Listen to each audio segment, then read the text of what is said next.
আসসালামু আলাইকুম। এই তো দেখেন আজকে বিকালের নাস্তায় বানিয়ে নিচ্ছি আলুর চপ। আর আলুর চপটা খেতে আমার কাছে খুবই ভালো লাগে। আমি মাঝে মধ্যে আলুর চপ বানিয়ে ফ্রিজে ফ্রোজেন করে রাখি। তারপরে যে সময় প্রয়োজন হয় ভেজে নিই। তো আলুর চপের রেসিপিটা দেওয়ার কিছু নাই। তারপরেও হচ্ছে আপনারা আলুটা সিদ্ধ করে তারপরেও বলছি আলুটা সিদ্ধ করে আলুর মধ্যে পেঁয়াজ, কাঁচামরিচ পারলে একটু ম্যাগি মসলা দিবেন। ম্যাগি মসলাটা দিলে আলুর চপটা অনেক টেস্টি হয়। আপনারা ডিমও দিতে পারেন আলুর চপে। আলুর চপ খেতে মজা লাগে তাহলে।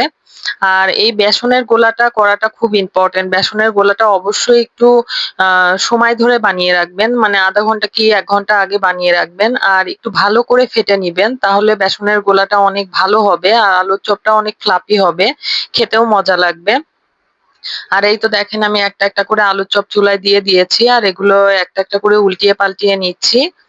আর এই তো বিকালে মুড়ি দিয়ে আলুর চপ কিংবা এমনিতেই আলুর চপ খেতে অনেক মজা লাগে। আমার তো খুবই ভালো লাগে। আপনাদের কেমন লাগে জানাবেন। আর এই তো সবাই ভালো থাকবেন, আমার চ্যানেলের পাশে থাকবেন, লাইক, কমেন্ট, শেয়ার করবেন। আর আল্লাহ হাফেজ।